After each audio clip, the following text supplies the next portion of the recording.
Vale, bienvenidas, bienvenidos a las personas que estáis aquí participando en público y a la gente que también se conecte desde el streaming. Vamos a dar inicio a este encuentro sobre la situación del derecho humano al agua, el avance del derecho humano al agua en España. Para ello hemos organizado una jornada en la que vamos a analizar, por una parte, el contexto internacional en el que nos encontramos, para pasar al papel que tiene la cooperación española en asegurar este derecho humano, y también luego queríamos contar con algunos colectivos que vienen trabajando sobre todo en qué situaciones y por qué motivos el derecho humano al agua y al saneamiento se ve vulnerado en determinadas circunstancias o para determinadas poblaciones. Así que organizamos el encuentro en estos tres bloques. La primera parte va a participar de forma online, porque un viaje desde Canadá nos salía un poquito caro. Mira Karunanzan, algo así. Y también Miriam Planas y Dante Masio. Dante, Miriam, si queréis poneros por aquí. Vale. Nada, pues Mira es la directora de Blue Planet Project, que es una iniciativa canadiense que colabora con otras iniciativas en todo el mundo, del norte y del sur, para,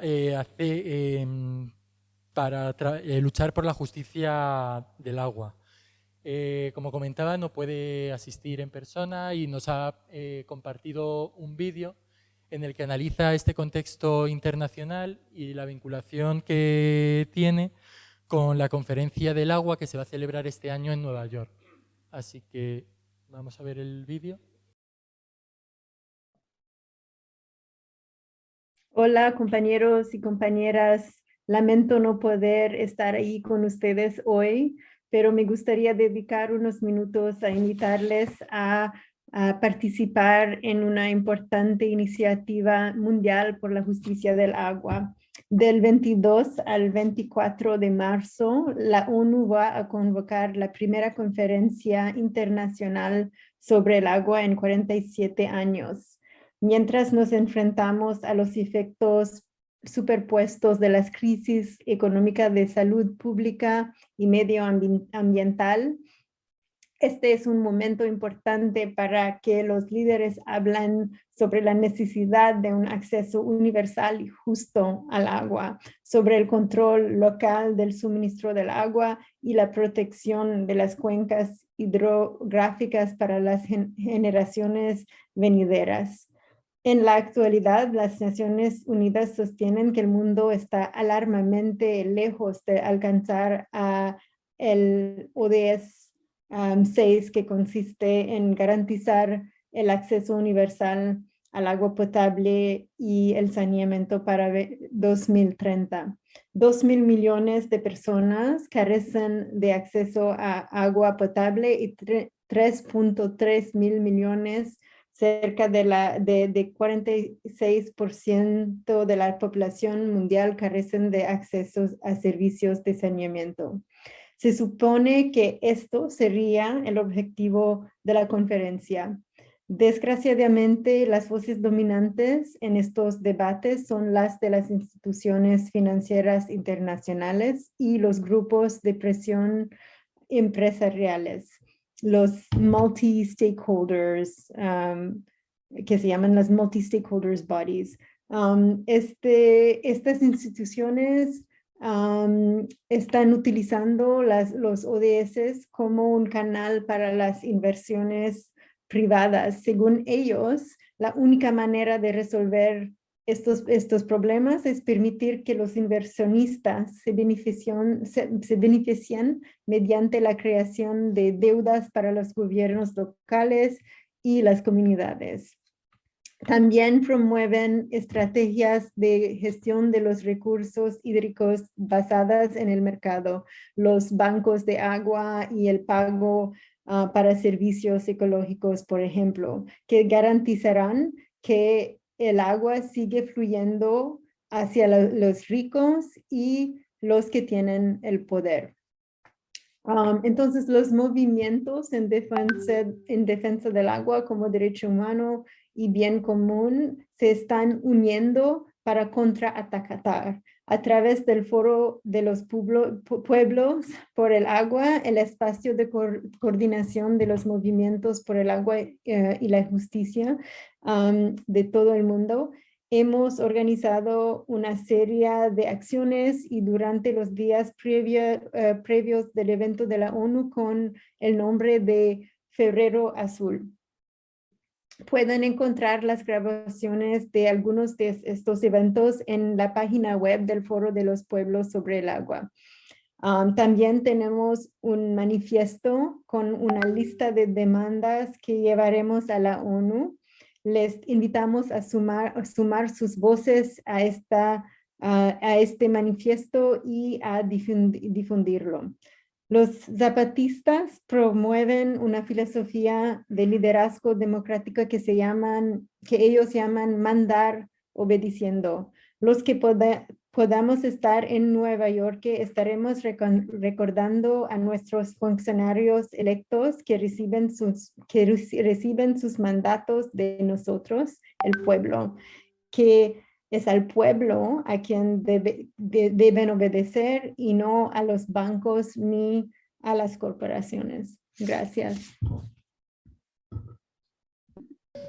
Como comentábamos, Mira forma parte del movimiento internacional y tanto Mira y tanto Miriam como Dante forman parte del movimiento europeo por el agua. La vulneración del derecho humano al agua y al saneamiento. Dos datos a nivel mundial. Es cierto que el 25% de la población se estima que no tiene el derecho asegurado al agua. El 50% el derecho humano al saneamiento tampoco lo tiene asegurado. Y en España en Europa, ha habido que esta situación también es a veces compleja, tanto que ha habido que implementar una directiva para fortalecer esta defensa del respeto al derecho humano al agua y al saneamiento, que a su vez se ha traspuesto en una directiva española, por generar así un poquitín de contexto. Entonces, bueno, Miriam y Dante forman parte de este movimiento europeo del agua, luego forman parte de Aigües Vida, de Enginyeria Sen Fronteres y de la Red de Agua Pública Española. Entonces, no sé, os vais a organizar un poquito la conversación, cómo valoráis la situación que tenemos ahora, el contexto internacional, la vinculación con lo que va a pasar en la conferencia de Nueva York y luego también el papel que creéis que tiene que tener España de cara a la presidencia europea que va a haber. ¿Qué medidas creéis que puede llevar? Muchas gracias, Edu. Muchas gracias a CECU por invitarnos. Sí, hablaremos desde Ingeniería Sin Fronteras, participamos en diversas redes, ¿no? Un poco, una de nuestras características es el trabajo en red multinivel, ¿no? Por eso Red Agua Pública, Movimiento Europeo, Aigües Vida a nivel catalán y también participamos del Foro de los Pueblos del que hablaba Mira, del Foro de los Pueblos por el Agua, que se ha articulado a través de muchos años participando en el Foro Alternativo Mundial del Agua y ahora, bueno, es un espacio de encuentro entre los movimientos de justicia hídrica. Entonces, a partir de este trabajo que hacemos desde Ingeniería Sin Fronteras a diferentes niveles, ¿no? Es un poco la idea que queríamos traer este análisis, ¿no? De cómo podemos avanzar en el derecho humano al agua y qué retos vemos en los diferentes niveles. Empezaré yo hablando un poco de los retos que nos hemos planteado como Red Agua Pública, que tenemos aquí a todos los compañeros, entonces si me olvido algo, después tenemos un turno de preguntas y podéis complementar, porque hacemos muchas cosas, ¿no? Y lo primero sería presentar bueno, después le pasaré la palabra a Dante, ¿no? Que hablará más desde una perspectiva europea, desde el movimiento europeo.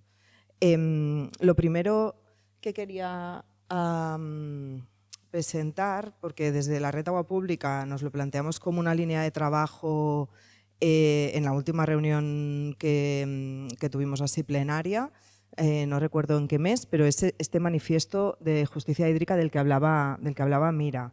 porque plantea, ¿no? Ha sido un trabajo muy intenso, ¿no? que Gonzalo, que está aquí con nosotros, ha estado haciendo estos últimos meses para poder condensar un poco algunas de las principales demandas por parte del movimiento de justicia hídrica. Mira, lo tenéis aquí proyectado, una infografía que estamos elaborando, está en inglés, entonces, pero hay los principales títulos de las 9 demandas que componen este manifiesto y que yo creo que resumen a estos retos alrededor del derecho humano al agua. Entonces, si queréis, empezamos un poco revisándolos. El primero de todos es el agua como derecho humano y como bien común, es el reconocimiento a todos los niveles, ¿no? Pedimos que cada país implemente y reconozca el derecho humano al agua y la gestión de agua como bien común. Después, el segundo, que es el derecho a un medio ambiente sano y a un buen estado de las masas de agua, tanto ecológicas como en cantidad. El tercero son los derechos, la tercera demanda habla de los derechos de los pueblos indígenas y el reconocimiento de sus derechos colectivos. El cuarto punto habla de los partenariados público-comunitarios y el reconocimiento de las comunidades y del rol que han tenido las comunidades en muchos países del mundo como proveedores de agua y la necesidad de establecer acuerdos entre la administración y estas comunidades para reconocer su derecho a la autogestión del agua, porque ya llevan años, ¿no?, proveyendo este agua cuando los estados no llegaban. El quinto punto es el tema de los asentamientos urbanos y la necesidad de proveer de agua a los asentamientos informales, que son temas que hoy tendremos, ¿no?, la oportunidad de hablar, pero que muchas veces son olvidados, invisibilizados. El sexto es el tema de la participación, ¿no? Cómo implementamos el derecho humano al agua y al saneamiento. No es solo el acceso, no es solo la asequibilidad, el acceso, sino que también tenemos los principios que son comunes a todos los derechos humanos, que es el acceso a la información, la transparencia, la participación y la rendición de cuentas. Entonces, ¿cómo hacemos para involucrar no solo a los stakeholders, ¿no?, a las partes interesadas, que es donde siempre pone el hincapié de Naciones Unidas, ¿no?, en estos encuentros, sino a los titulares de derechos, a los usuarios, a los consumidores, que son los que realmente sabemos qué necesidades tenemos respecto al agua. En cambio, vemos como una necesidad de poner el enfoque en estos titulares de derechos en vez de poner en esas partes interesadas que muchas veces lo que se rigen es por el interés de negocio, ¿no?, que ya Mira ha explicado como muchas veces estos debates de Naciones Unidas, la mayoría de veces, se ven, y no solo a nivel de Naciones Unidas, después Dante hablará de la Unión Europea, y también lo vemos a nivel estatal, se ven copados por los intereses de estas empresas privadas que tienen mucha más facilidad de acceso que nosotros, ¿no?, que los usuarios, a poder hacer lobby a diferentes instancias. Ellos sí están organizados a nivel global, a nivel europeo, a nivel estatal y a nivel local para poder hacer lobby y defender estos intereses. En cambio, pues desde la sociedad civil es mucho más costoso poder hacer esto. El séptimo punto es no promover la privatización, ni la financiarización, ni la mercantilización del agua como solución a esta crisis mundial del agua, que muchas veces seguimos viendo estos debates y estamos seguros que en esta conferencia de Naciones Unidas va a haber muchísimas voces que llaman a la inversión privada como solución a los problemas que hay, cuando ya llevamos décadas viendo que la privatización no soluciona los problemas, sino que los hace todavía más graves, ¿no?, haciendo que las personas que no pueden pagar no tengan acceso al agua y sin solucionar los problemas que ya tenemos. Aún así, seguimos viendo cómo las instancias internacionales, ¿no?, el Banco Internacional el Banco Mundial y otras organizaciones internacionales siguen promocionando como solución, pues ahora, la financiarización del agua y estos mercados de agua que hablaba Mira. El octavo punto es el acceso al agua y al saneamiento. a todos los niveles en el espacio público. Y el último sería promocionar un espacio de discusión en Naciones Unidas sobre el agua, porque esta conferencia, como decía Mira, es la segunda que va a haber en toda la historia. Es la segunda vez que todos los países del mundo se reúnen para hablar del agua.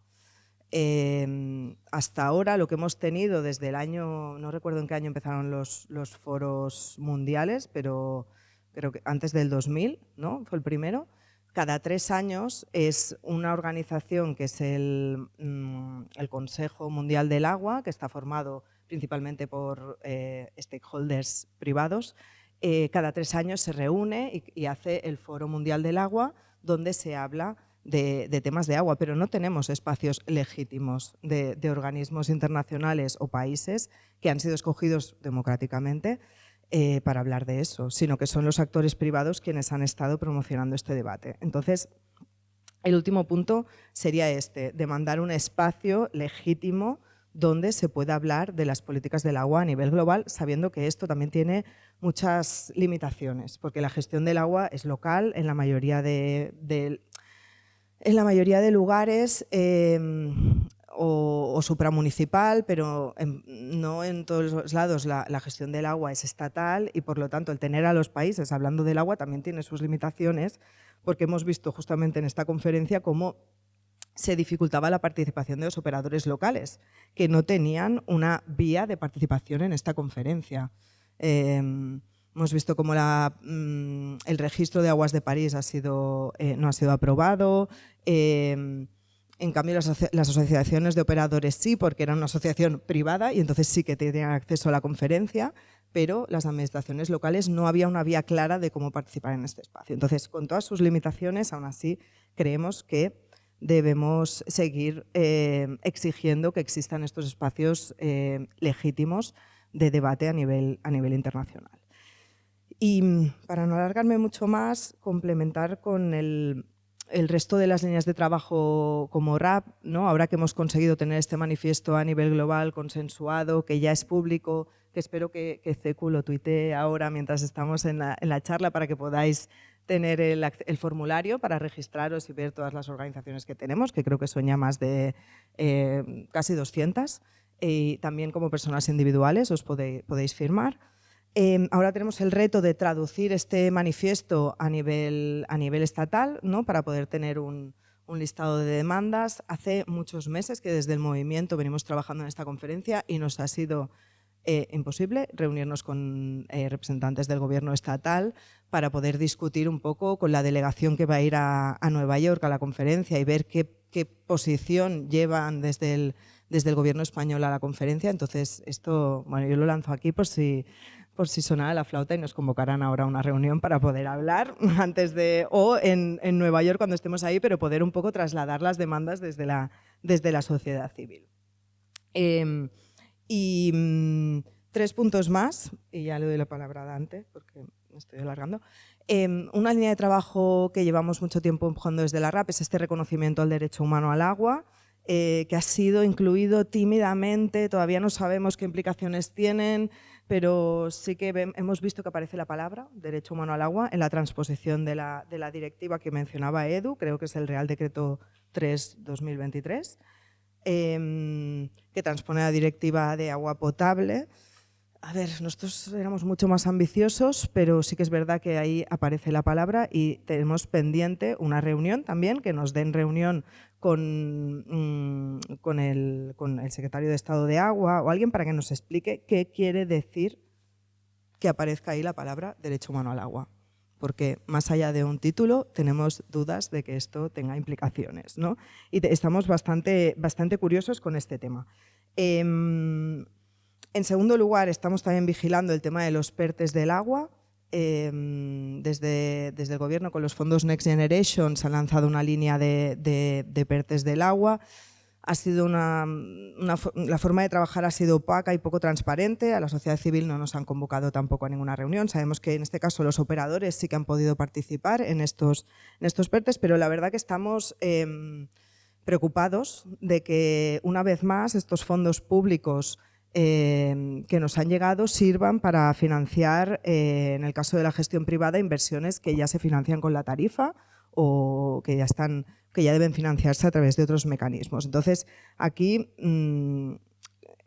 necesitamos mecanismos un poco de rendición de cuentas de cómo se van a asignar estos PERTEs. Y el último tema que tenemos sobre la mesa es el tema de las elecciones municipales, que es una oportunidad para poner el derecho humano al agua sobre la mesa, ¿no? Y desde aquí animamos un poco a todas las organizaciones trabajando este tema a poder poner un poco, porque es el municipio, ¿no?, quien es el titular de la gestión del agua en muchos lugares de España. Entonces, al menos desde Cataluña lo estamos trabajando, me consta que desde Madrid también, en unas demandas concretas alrededor del agua y en concreto del derecho humano al agua, para poder exigir a los gobiernos locales que den cumplimiento a los retos que tenemos, ¿no?, y que se irán un poco dibujando hoy en la sesión. Y después también tenemos como reto implementar cambios legislativos que ayuden a facilitar las remunicipalizaciones y el fortalecimiento del sector público en la gestión del agua, porque esto ya ha sido hasta constatado por Naciones Unidas, ¿no?, en un informe de 2020, que la privatización es un riesgo para el cumplimiento del derecho humano al agua y al saneamiento,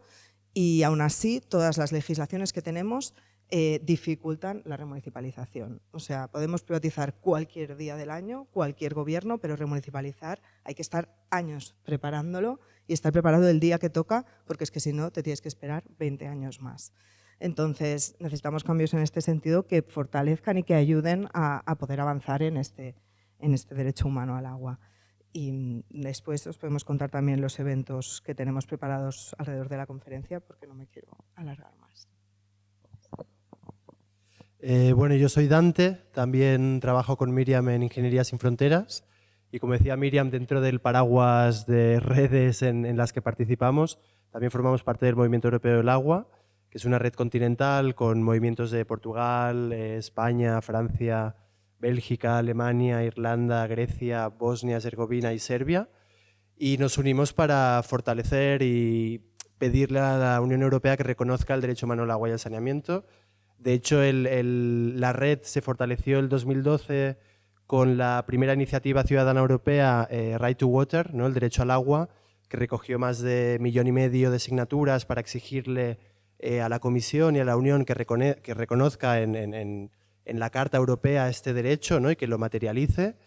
Y aún el éxito, ¿no?, de la recogida de signaturas, el proceso se fue diluyendo, ¿no?, cuando entró en instancias parlamentarias, ¿no?, con la primera resolución del Parlamento Europeo del 2015, si bien es cierto que se reconocían algunas demandas, ¿no?, de esta ICE, que tenía muchas, cierto es, pero luego cuando eso subió al trílogo, ¿no?, para proponer una propuesta y se volvió a bajar al Parlamento, ¿no?, con esta propuesta que comentaban de directiva de agua potable, ¿no?, ahí se encabió el derecho al agua, pues se ha ido disminuyendo, ¿no?, esa capacidad de reconocer y legislar ese derecho, ¿no?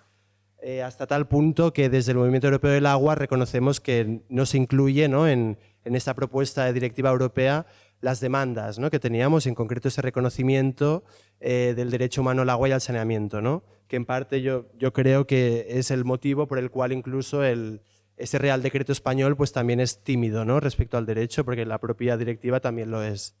Pues en ese proceso hacia la conferencia, desde el Movimiento Europeo también hemos estado participando del Foro de los Pueblos por el Agua y en especial hemos estado vigilando, ¿no?, un poquito el papel de la Comisión Europea, sobre todo respecto al informe, ¿no?, que ha hecho de temas de propuesta para los diálogos interactivos en la conferencia, ¿no?, que, como decía Mira, al final es una conferencia para tratar un plan programático, ¿no?, que básicamente el objetivo es la garantía, ¿no?, y la consecución de ese ODS 6, ¿no?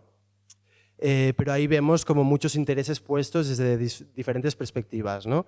Y la Unión Europea, ¿no?, a raíz de la presidencia francesa, en mayo de 2022 inició un proceso, en principio con la sociedad civil europea, pero no nos convocaron, eso es cierto, con muchos stakeholders, ¿no?, como comentaba Mira, con parte de ellos con intereses en el agrobusiness, ¿no?, en la industria como por ejemplo Microsoft, etcétera, y sacaron un papel, ¿no? Que en teoría tiene que servir para los Estados miembros de la Unión Europea para llegar a esta conferencia y entomar los debates, ¿no? Y dentro de esos puntos es cierto, ¿no?, que la gobernanza y la financiación son los puntos fuertes de esta propuesta, ¿no? Resumiendo, por ejemplo, respecto a la gobernanza, se comenta la necesidad de una gestión integral de los recursos hídricos, ¿no?, emanando el ODS 6, la necesidad de una cooperación transfronteriza y interesante, ¿no?, como comentaba Miriam, la cuestión del fortalecimiento del rol de ONU Agua, ¿no? O sea, esa es la segunda conferencia que hay de Naciones Unidas en agua y por lo tanto ahí la Unión Europea también apuesta por fortalecer el espacio de Naciones Unidas en los debates por el agua, ¿no? Luego, respecto al derecho al agua, bastante interesante, ¿no? Hay un posicionamiento claro en la necesidad de integrar un enfoque basado en los derechos humanos, ¿no?, en el derecho humano al agua y al saneamiento, y sobre todo por lo que respecta a la necesidad de cumplir con esas metas WASH, ¿no?, las más básicas del ODS 6, ¿no? También tiene la necesidad, ¿no?, de una gestión eficiente de los servicios de agua y saneamiento y de ahí emanando de la directiva marco del agua esa necesidad, ¿no?, que se nos impone de la recuperación de costes a través de los esquemas tarifarios. Eso lo dice, ¿no?, y eso hay que vigilar, ¿no?, qué impacto tiene sobre, ¿no?, yo creo que es el debate de hoy, sobre las poblaciones con menos capacidad para hacer frente al pago de los servicios. Y luego, muy interesante, también dice que hay que buscar, ¿no?, y trabajar por una mejora en los mecanismos de rendición de cuentas y transparencia a los operadores, en especial a los operadores privados, ¿no?, teniendo en cuenta estos riesgos para garantizar el derecho al agua, ¿no? Por lo tanto, esto es interesante, ¿no?, que la Unión Europea reconozca el riesgo que hay con la gestión privada del agua. Luego también tiene un bloque importante sobre el clima, que ese lo vemos un poco con crítica, ¿no?, porque entra sobre todo en el nexo agua y energía, y ahí es donde vemos un poco la presión de ciertos lobbies, ¿no?, lobbies energéticos e hidroeléctricos, ¿no?, porque se hace una lectura de un aumento de la demanda de agua, que ahí también somos críticas, ¿no? Yo creo que España, la mayor parte del territorio está en sequía. Si más no, nosotros venimos de Barcelona, que hemos entrado en un estado de excepcionalidad e incluso se nos plantean cortes pasado el verano, cortes en nuestras casas, pasado el verano si no llueve. Europa este verano también ha sufrido una grave sequía, ¿no?, y por lo tanto la Unión Europea es consciente, ¿no?, de este conflicto de aumento de demanda y las demandas que tenemos para las hidroeléctricas, ¿no?, que es cierto que la hidroeléctrica es la mayor fuente renovable a nivel europeo. Y luego pues entra a comentar algunos de sus planes de economía circular, ¿no?, para hacer frente a este reto, ¿no? Y interesante también, reconoce el impacto negativo, ¿no?, yo creo que eso es a través de la presión de la sociedad civil, de los proyectos hidroeléctricos sobre el funcionamiento ecológico de nuestros ríos, ¿no? En el movimiento europeo, sobre todo lo que vemos, ¿no?, es en las periferias europeas, Serbia y Bosnia y Herzegovina, con su voluntad de entrar en la Unión Europea se les exige una cantidad de energía aparentemente limpia, ¿no?, renovable, y todo se apuesta a las hidroeléctricas, ¿no? Pero lo que estamos viendo es que se están destruyendo ríos y recursos de vida para comunidades, ¿no?, que se expulsan y se secan ríos, ¿no? Y por lo tanto aquí la Unión Europea es consciente de este conflicto, parece, ¿no? Pero en este bloque sí que lo leemos con un punto crítico porque ahí se ve el interés, ¿no?, de la industria energética, ¿no?, y productivista respecto al agua. De igual forma pasa con un bloque que tiene de seguridad alimentaria, ¿no? La Unión Europea reconoce el nexo agua-seguridad alimentaria, ¿no? Y comenta demandas, ¿no?, que creo que compartimos, ¿no?, como la eficiencia del riego y la necesidad de disminuir el uso de agua en ciertos cultivos, e incluso plantea el cambio de cultivos en función del estado de nuestras cuencas de agua, ¿no? Esto en España está pasando, ¿no?, con los aguacates, por ejemplo, en Málaga, ¿no?, que han dejado de producirse porque ven que son totalmente insostenibles. Por lo tanto, hay un camino hacia aquí. Pero luego sí que se ve también un impulso de este agrobusiness, ¿no?, de intentar asegurar el agua para la producción de alimentos, ¿no?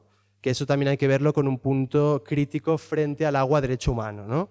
porque en todo este papel de posicionamiento de la Unión Europea no vemos, ¿no?, lo que, por ejemplo, dice una norma de rango superior, como es la Directiva Marco del Agua, ¿no?, y, por ejemplo, las legislaciones españolas en agua, que hay que priorizar el agua vida, ¿no?, el agua caudal, ¿no?, ese caudal ecológico, y el agua para la población, ¿no?, ese derecho humano al agua y al saneamiento.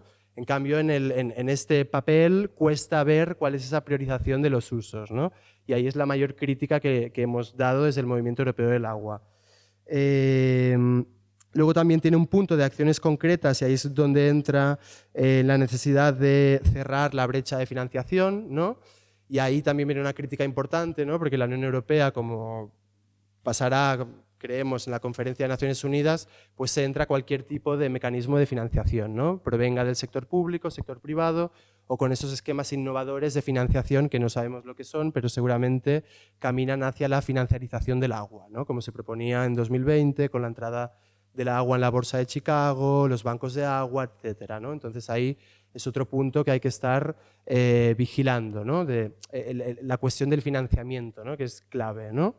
Y por último tiene puntos transversales, ¿no?, que lo enfoca a la necesidad de abrir espacios de diálogo con el sector académico, administraciones públicas, sector privado y sociedad civil, ¿no?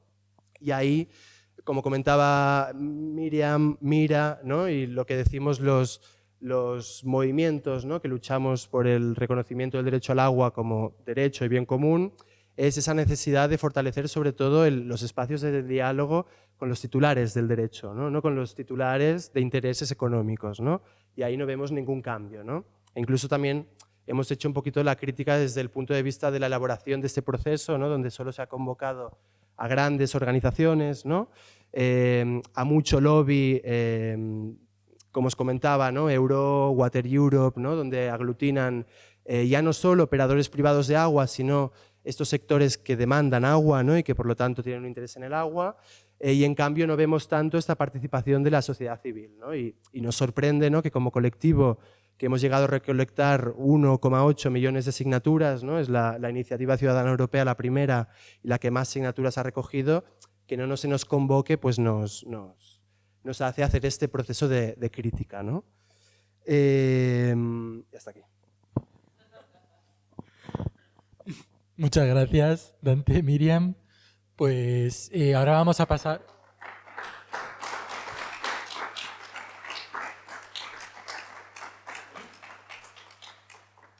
Yo creo que ha servido mucho y bien para conocer cuál es el grado de importancia de importancia y de preocupación sobre la necesidad de proteger este derecho humano.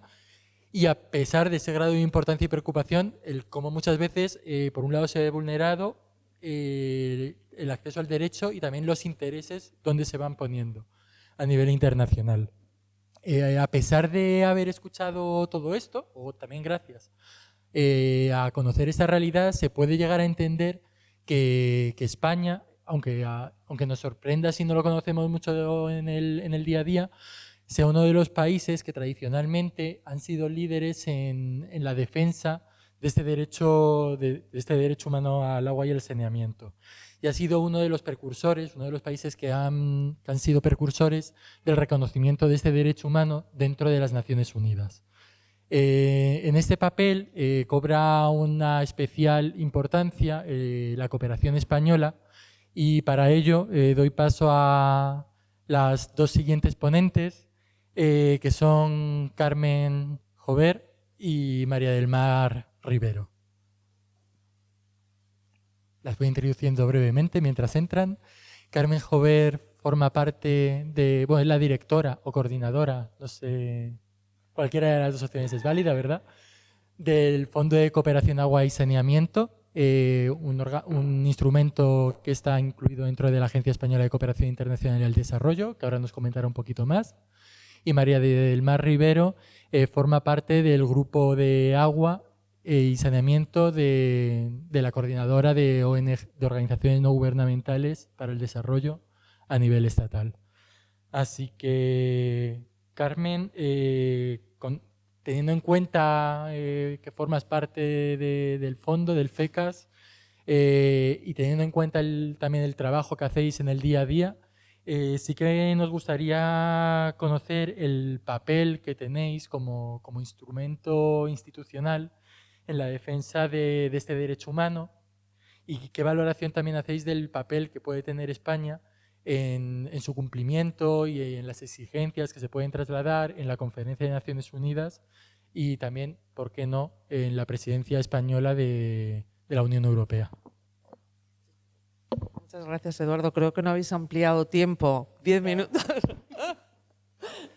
Nada, la verdad que es un placer que en estos espacios se hable también del agua, ¿no? Y de los derechos humanos al agua y al saneamiento, o al saneamiento y al agua, que a veces esto del saneamiento es mucho más difícil y quizá yo ahí diría desde la cooperación española si es un signo distintivo, nos han enseñado mucho nuestros colegas de Ongawa de hace muchos años, aliados estratégicos del fondo. Aquí hay varias personas del fondo, además que yo, está Gonzalo, que pertenece al Consejo Asesor, y Mar, porque sí que hay una gobernanza bastante compartida, entonces bueno, luego de cabeza visible, pero participan actores de distintos ámbitos. En realidad yo, brevísimamente, señalabas, Eduardo, ese papel de incidencia en el plano normativo para el reconocimiento del derecho, primero de manera conjunta y después en 2015 de manera individual, insistiendo ahí en dar al saneamiento el papel que se merece, pero además de ese plano normativo, bueno, yo creo que España tiene un compromiso fuerte con hacer con operativizar esos derechos humanos y aterrizarlos al plano más terrenal, ¿no? Y es ahí quizá donde el Fondo de Cooperación, que es la principal apuesta de la cooperación española, la principal apuesta tanto en el ámbito de elevar el agua y el saneamiento en la agenda política como en el plano financiero. No sé si todos ustedes conocen, 800 millones de donación, 1.200 millones de dólares, deberían ser 1.500, estamos ahí en ese camino, espero, que están focalizados en el sector en América Latina y el Caribe. Son fondos de donación y fondos no ligados, es decir, no son para empresas españolas, un punto importante, sino para quien presente el mejor proyecto. Se trabaja básicamente con administraciones públicas de la región y con algunas organizaciones de la sociedad civil, pero son en principio las propias administraciones las que se empoderan, presentan sus propuestas y las ejecutan con un acompañamiento cercano para poder incidir en aquellos puntos que estimamos más relevantes del derecho o de los derechos en los que incidimos más, ¿no? En primer lugar, lo que es la propia consideración de esa universalización, y de hecho las donaciones del fondo son mucho más intensas en los países más frágiles de la región, por supuesto Haití a la cabeza, Bolivia, Guatemala, por citar algunos, y además focalizando las donaciones hacia los sectores más vulnerables, tanto en el ámbito rural, donde, como saben, la brecha es 20 puntos superior en relación al ámbito urbano, pero también en el periurbano informal, bueno, en el periurbano, donde se asientan todas las poblaciones de aluvión, ¿no? Decía, el primer aspecto. En segundo lugar, toda la incidencia en fortalecimiento institucional de esos municipios que deben dar el primer apoyo a las juntas rurales, ¿no? Que es verdad que se autogestionan, pero a veces es que se rompe una bomba y se murió el invento, ¿no? Entonces, la necesidad de que los municipios, como titulares de obligaciones y los distintos niveles se hagan responsables y se comprometan. Yo decía, eran 800 millones de donación, pero han apalancado otros 800 millones. Los países se tienen que comprometer y ser un compromiso conjunto. Hablaba del fortalecimiento institucional, por una parte de quien está gestionando los distintos sistemas, pero también en las capas sucesivas, ¿no? Para que haya acceso tiene que haber seguridad hídrica, tiene que haber una planificación hidrológica y poder apoyar ahí y acompañar en la determinación de, pues yo qué sé, de planificaciones nacionales, de estrategias sectoriales, por mencionar la de agua potable y saneamiento rural en Bolivia, o marcos normativos e institucionales que permitan realmente asegurar que al final que haya agua al abrir el grifo, ¿no? Y también con esa adaptación al cambio climático, todo ese trabajo de prevención, bueno, de detección temprana de sequías y de fenómenos meteorológicos extremos. En tercer lugar, todos los programas del fondo tienen un aspecto de desarrollo comunitario y de promover esa participación social, bien en la determinación de las soluciones que las distintas comunidades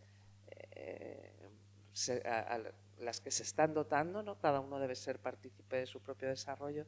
Es verdad que en el ámbito del acceso es más fácil, en la promoción de la participación en esas políticas públicas es un camino arduo, pero que sí se intenta impulsar, pues yo qué sé, al acompañar una planificación hidrológica, dar mucho peso a ese proceso participativo, porque si no esto durará lo que dure el político de turno, por decirlo en breve, ¿no?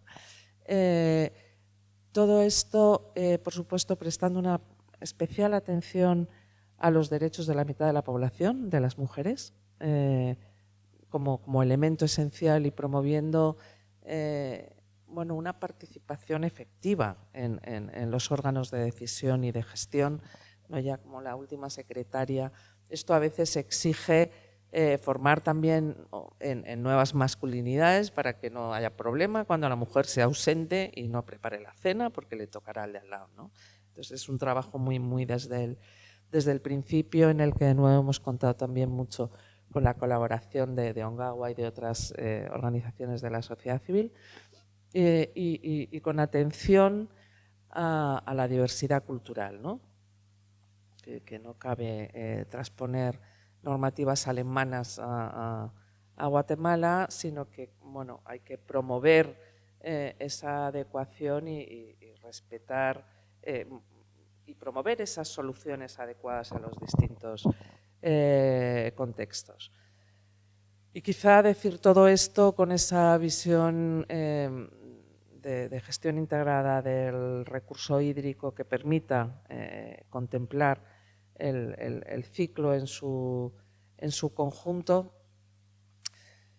Todo este es el trabajo del fondo. Ha tenido muchísimos puntos de avance y, bueno, hay que decirlo también, muchas oportunidades de mejora, o sea, muchas cosas que hay que mejorar, ¿no? Creo que los derechos humanos al agua y al saneamiento son siempre una realización progresiva y creo que hay que ir dando pasos cada vez más amplios, ¿no? Pero queda muchísimo camino. Lo cierto es que hay, pues las cifras se han dicho por aquí ya, ¿no? 2.000 millones de personas que no tienen acceso a agua, ¿no? Ahí sí que tenemos presente el marco de aceleración del ODS, para el cumplimiento del ODS 6, la conferencia de Bonn del 21, yo creo que es, para centrarnos en seguir con los temas de financiación. La conferencia cita 5 elementos para esa aceleración: la financiación, y yo invito a todos ustedes a que insistan en incrementar esa financiación en todos los ámbitos. En segundo lugar, la transparencia de datos. Solo sabiendo dónde estamos se puede priorizar a dónde dirigir esa financiación, y ahí quizá, por dar algún dato concreto, aunque sea este espacio corto, pues el apoyo de la cooperación española, la reciente creación, yo creo que ha sido a final del 21, primeros del 22, del Observatorio Latinoamericano de Agua y Saneamiento, donde reportan los países, cada uno sus datos para intentar saber realmente dónde estamos. En tercer lugar, toda la parte relativa a la capacitación y ese fortalecimiento y desarrollo de capacidades. Y quizá ahí, más allá del fondo del agua, citar el instrumento de Interconecta, es un nombre un poco exótico, ¿no? Pero es un instrumento solo centrado en ese desarrollo de capacidades en distintos aspectos de las administraciones latinoamericanas en todos los niveles y que tiene una parte fuerte dirigida a agua y saneamiento, por supuesto trabajando siempre en colaboración con la Conferencia de Directores Iberoamericanos del Agua y de otras redes de la región. En cuarto lugar, la innovación. Nos queda mucho por hacer, voy a ser franca. Innovación no entendida en un sentido solo de tecnología punta, que también, sino una innovación centrada en las personas, que considere la innovación social, que considere incluso el rescate de muchos saberes tradicionales y de muchas soluciones basadas en la naturaleza que, bueno, durante un tiempo han estado ahí como más guardadas en la recámara. Esa es la realidad, ¿no? La región está llena de infraestructuras tiradas. La infraestructura gris y la gran infraestructura es imprescindible. Por mencionar el tratamiento de aguas residuales, es crítico. Solo se trata en América Latina un 20% y esto impide que aguas abajo se pueda captar el agua, ¿no? Pero bueno, hay que estar a los distintos planos de esa innovación. Y quizá, por último, señalar la necesidad también de trabajar en alianzas. En alianzas, se ha mencionado aquí el sector privado. Yo no he sido capaz todavía, porque bueno, hay que sentar muy bien muchas bases antes de... Pero creo que debemos incorporar a todos los actores. Esa es la verdad, lo pienso. No he sido capaz de articularlo. Espero que en algún momento, ¿no? Pero sí que creo que es imprescindible trabajar muy de la mano con la sociedad civil, con las distintas agencias de desarrollo y actores, también bancos de desarrollo, cada uno haciendo el intercambio, ¿no? El intercambio, me refiero, lo tienes que hacer con mis parámetros, no con otros diferentes. Por supuesto con la academia, que yo creo que la hemos incorporado poco, y creo que debemos ser ahí capaces. Queda mucho por delante. No voy a hablar de la conferencia, que se centrará Mar, pero sí quizás solo señalar, por supuesto, España va a participar, el fondo va a participar en uno de los diálogos interactivos, pero quizá señalar la conferencia como punto de partida, no como punto de llegada, ¿no? Que yo creo que hay ahora un gran movimiento internacional, todos los países, todos los actores muy efervescentes, y es muy importante poner ahí las demandas y los compromisos de los países, ¿no? Yo creo que estamos trabajando porque España se comprometa. Desconozco un poco el plano nacional, lo confieso, pero sí en el plano internacional para seguir avanzando. Esta es la primera vez después de 11 años que se vuelve a dotar de dinero fresco al Fondo de Cooperación para Agua y Saneamiento. Luego no deja de ser un punto de inflexión para decir sí, el fondo va a seguir adelante. Y yo creo que hay que seguir incidiendo en ello. Pero bueno, el trabajo va a empezar va a continuar redobladamente a partir de marzo. Les invito a entrar creo que es muy importante el punto que se ha señalado de rendición de cuentas, muy importante, crítico. También para llegar más fondos en España para esa cooperación que permita establecer las condiciones para el ejercicio efectivo de los derechos humanos al agua y al saneamiento por cada uno de los titulares de derechos. Les invito a entrar en AEFID, Agencia Española de Cooperación Internacional para el Desarrollo, por sus siglas, Fondo de Cooperación para Agua y Saneamiento. Ahí verán, todavía no tenemos la memoria del 2022, está la del 2021, en fin, con detalles. Está, por supuesto, la rendición de cuentas anuales igualmente, informe que se manda al Congreso, por cierto. Queda mucho por hacer. Yo creo que también depende de todos y cada uno de nosotros, que incidamos en que el presupuesto se destine a lo que hay que dedicarlo, ¿no? Y fomentemos el compromiso de las autoridades españolas, que es verdad, este año ha habido un punto de inflexión que espero que se pronuncie más en el pasado, más en el futuro. No quiero dejar de agradecer a Ongawa todo el trabajo enorme que hacen con nosotros a lo largo ya de... Siempre decimos que es nuestro aliado estratégico en este ámbito de los derechos humanos. Más allá de la teoría, hay que poner a disposición de los socios distintos instrumentos. Nos han ayudado a hacer una lista de comprobación de los derechos humanos al agua y al saneamiento, una pequeña aplicación, bueno, pequeña o gran, aplicación para que las municipalidades puedan autoevaluarse y ver dónde están en ese cumplimiento de los derechos humanos al agua y al saneamiento, para poder establecer su hoja de ruta y hacer ahí un fortalecimiento, pero desde ese enfoque de derechos en el que creemos desde la cooperación española. Hay otros muchos instrumentos, no voy a entrar en ellos. Muchísimas gracias, Eduardo. Muchas gracias, Carmen. Rapidísimamente doy paso a María del Mar. Por introducir simplemente, como parte de sociedad civil organizada y movilizada, justo ahora estáis lanzando, además, desde la Coordinadora de Organizaciones No Gubernamentales para el Desarrollo, una acción defendiendo el agua para todas. Un poquito las mismas preguntas que venimos haciendo. ¿Cuál creéis que es el papel que tiene que desarrollar España? ¿Cuáles son los avances que se están consiguiendo? ¿Cuáles son los retos a alcanzar? Y dentro de estos dos momentos en contexto internacional, que vienen siendo la conferencia de Naciones Unidas y la presidencia europea, ¿qué papel creéis que debe jugar España en este momento? Bueno, pues muchas gracias. Buenas tardes a todas y todos. Lo primero, agradecer a CECU y darle la enhorabuena por organizar un evento como este en un momento como este. Yo creo que estamos en un mes histórico para el tema del agua y esperamos que los derechos humanos al agua y al saneamiento sean un punto que no aparezca de refilón en la conferencia, ¿no? Sino que tenga un protagonismo, ¿no? Vamos a intentarlo. Bueno, esta conferencia, su lema está orientada a la acción.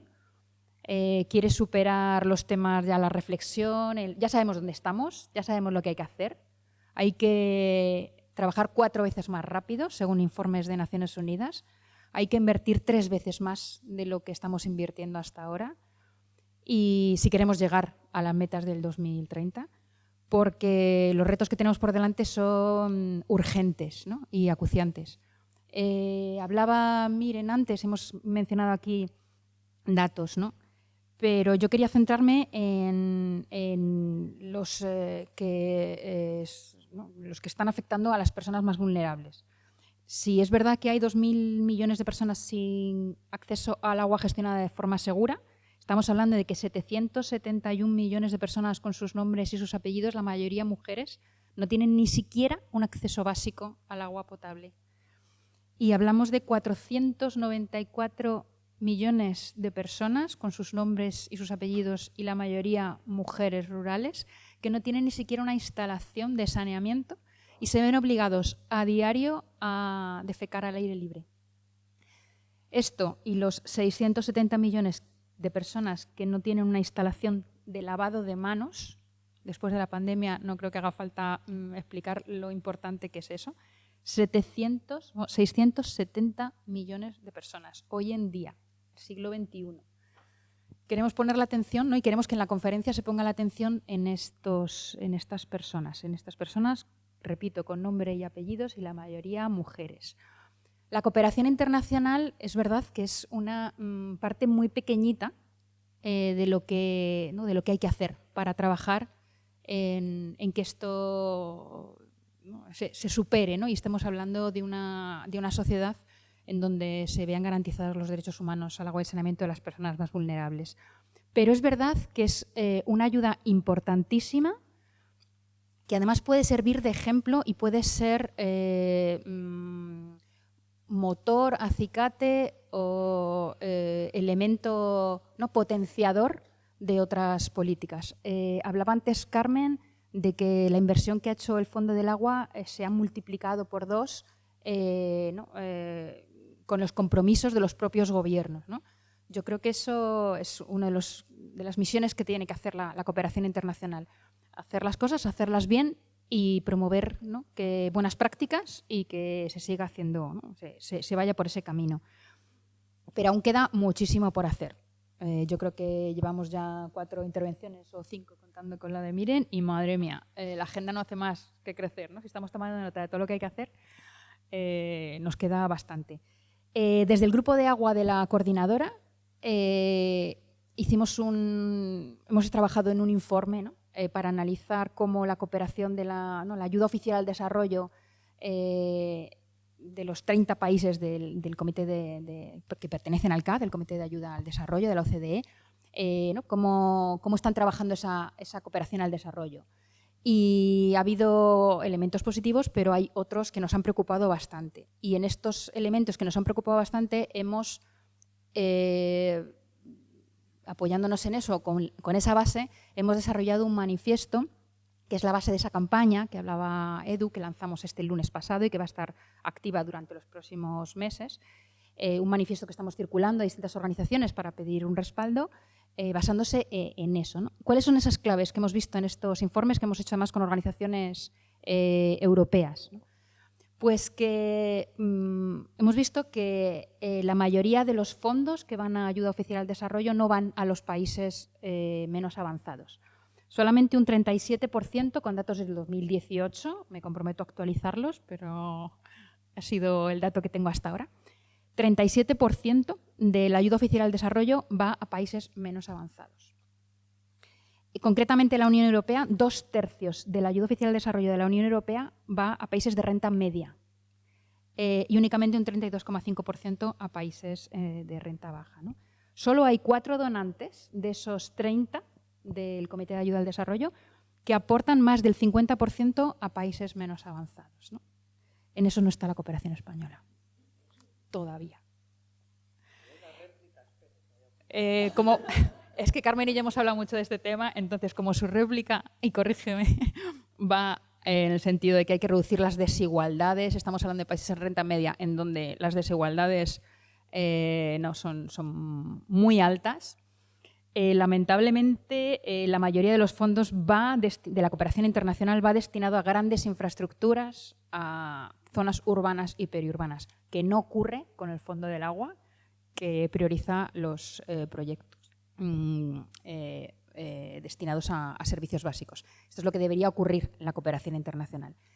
Nos parece gravísimo que la mayor parte de la cooperación de la ayuda oficial al desarrollo actualmente se esté destinando a grandes infraestructuras en áreas urbanas y periurbanas y no a servicios básicos en aquellos lugares donde realmente están las grandes brechas de acceso, que son las áreas rurales y los barrios marginales. La mayoría de estos fondos van a financiar proyectos concretos y no acciones más políticas que van hacia las causas de por qué nos están destinando, por qué no se les está dando prioridad, por qué se están dejando, ¿no?, en el lema de la Agenda de la Agenda 2030 de no dejar a nadie atrás, por qué se está dejando atrás en agua y saneamiento a tantos miles de personas, millones de personas, ¿no? Bueno, pues la mayoría de los fondos de cooperación al desarrollo siguen yendo a financiar proyectos concretos de infraestructura, importantísimo el tema de acceso, pero mínima parte, entre un 1 y un 5%, dependiendo del año, en los últimos 10 años, a proyectos de mejora de políticas públicas, de planificación, orientadas, ¿no?, desde el enfoque de derechos. Y una tendencia también muy preocupante y es al aumento del carácter concesional de las ayudas. En el decenio del 2009 al 2019, los créditos, la ayuda oficial al desarrollo en créditos, ascendió en 2.300 millones de dólares y la de donación descendió en 226 millones. Tenemos una cooperación, una ayuda oficial de desarrollo actualmente que tiene, en agua y saneamiento, que tiene forma de crédito e intereses que hay que devolver.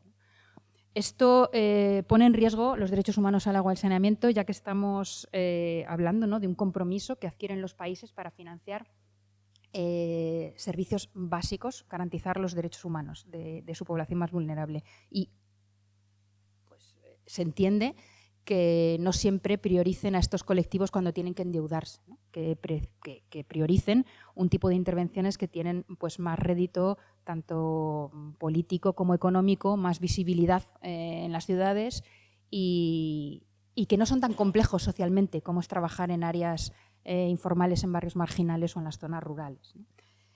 Y hay acciones vinculadas a la garantía de los derechos humanos al agua y saneamiento que no son las acciones que suelen estar incluidas en los créditos, ¿no? Los países no quieren endeudarse para trabajar en equidad de género o para trabajar en fortalecimiento de capacidades de los comités de agua rurales.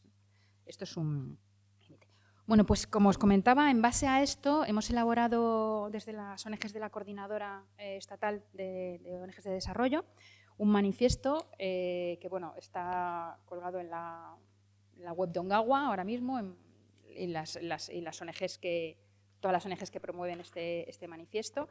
Y en concreto hay acciones que van encaminadas o que van dirigidas a la cooperación española. Y aprovechando que está Carmen con boli tomando nota, pues desde el grupo de... A mí me gustaría que viniera...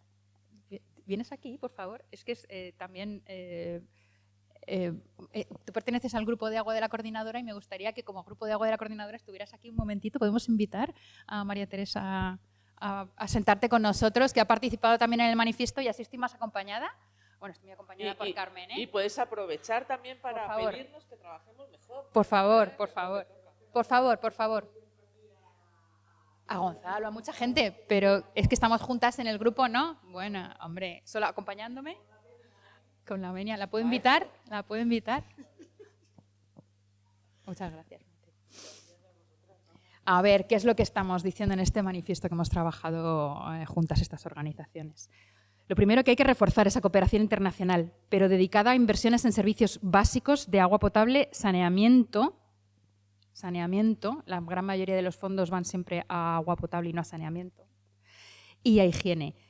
Priorizando esto antes que las grandes infraestructuras para asegurar que la cooperación estas ayudas llegan a las personas que más lo necesitan.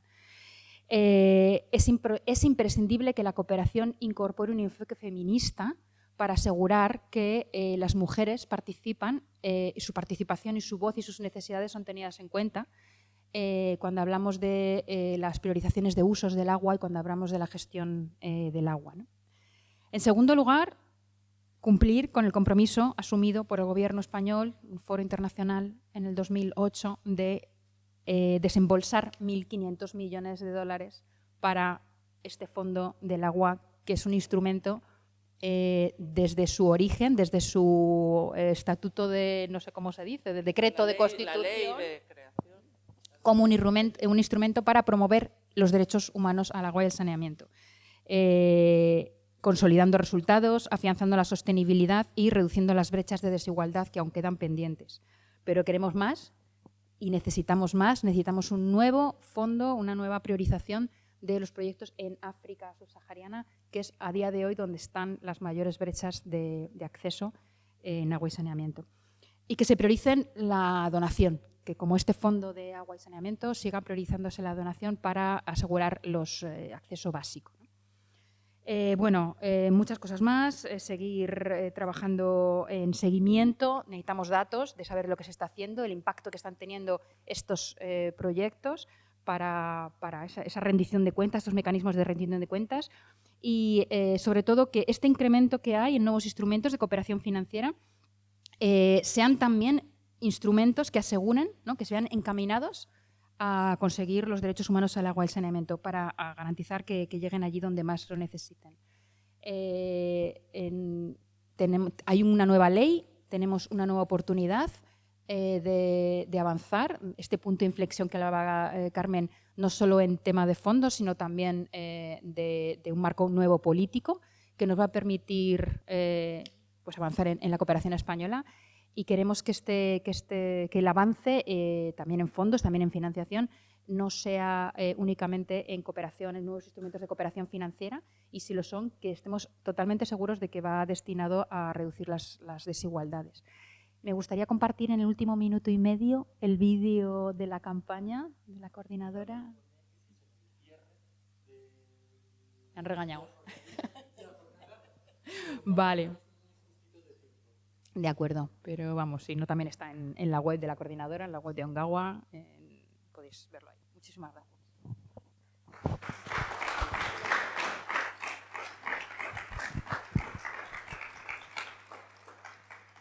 Vamos a hacer el cambio de escenario, como se suele decir. Nos acompañan presencialmente ahora Javier Saez, de la Fundación Secretariado Gitano, y Paz Núñez, a la cual también invito a entrar aquí a la butaca, que es profesora en la Escuela de Arquitectura de la Universidad de Alcalá y tiene una larga trayectoria también en la Cañada Real. Y nos ha compartido también un vídeo Leandro del Moral, que forma parte de la Fundación Nueva Cultura del Agua, para incorporarnos otra nueva realidad. Entramos en el bloque 3. Hemos conocido mucho cómo está este contexto a nivel, sobre todo, internacional. Hemos visto en qué momento estamos actualmente y hemos visto también cómo la situación es de importancia y en muchas ocasiones de gravedad. Vamos a hablar sobre determinadas situaciones de vulnerabilidad de derechos aquí en España, no porque lo que sucede en España sea más importante de lo que sucede en otros lugares, sino porque hay muchas veces que también el conocer casos concretos, cercanos, con gente con la que nos podemos cruzar por la calle en cualquier día, nos ayuda a comprender y a valorar y a empatizar mucho más sobre problemáticas que son realmente importantes y que nos permiten abrir la perspectiva para defenderlas en un contexto y un marco internacional. En esta mesa sí que quiero introducir brevemente que queríamos contar también con el Ministerio de Derechos Sociales. No hemos conseguido que asistan a la jornada, una pena, porque son los encargados de identificar a la población vulnerable, lo cual es una parte muy importante dentro de la Directiva Europea y del Real Decreto Español. Vamos a hacer también el intento de trasladar todas las demandas y todas las realidades que aquí surjan para que se tengan en cuenta. Y también querría excusar la no participación, porque no han podido venir, personas que también representan a colectivos que ven sus derechos vulnerados, como las compañeras de jornaleras de Huelva en Lucha, compañeras de coordinadora de vivienda, y me falta un colectivo también, que no recuerdo ahora mismo de memoria. Pero bueno, voy a tirar y si me acuerdo después lo comparto. Sí, la Federación Española de Municipios y Provincias, que también creemos que es otro agente muy importante en toda la identificación de estas vulnerabilidades. Sin enrollarme más, vamos a compartir el vídeo de Leandro del Moral, que nos va a compartir parte de la realidad de los campos de cultivo de Huelva y la vulneración de derechos que existe allí. Soy Leandro del Moral, miembro de la Fundación Nueva Cultura del Agua y profesor de la Universidad de Sevilla. Cuando en enero del 2020 el relator de Naciones Unidas para la Pobreza Extrema y el Derecho Humano, Philip Alston, visitó los asentamientos de jornaleros, de trabajadores temporeros en Huelva, exclamó, comunicó a la opinión pública que aquello era lo más dramático que conocía. Y venía de África, de Sudán, venía de Asia, de la frontera con Birmania. Allí, en cualquier sitio, hay un botiquín de la Cruz Roja o de la Media Luna Roja, hay un camión cisterna que reparte agua. En estos asentamientos ni había ni hay estos dos requisitos mínimos, ¿no? Hay retirada de fuentes cuando éstas existen, para dificultar el acopio por parte de los trabajadores de este elemento vital. Hay retirada de placas fotovoltaicas cuando, gracias a la donación de alguna ONG británica caritativa, disponen de un enchufe para alimentar los móviles y se retiran estas placas, ¿no?, por algún alcalde. Una situación dramática, que ya venía de antes, pero que el mensaje, el informe de Philip Alston volvió a poner con una fuerza extraordinaria sobre la mesa. Llegó la pandemia, el confinamiento, las cuarentenas, y esta situación se hizo evidentemente más intolerable.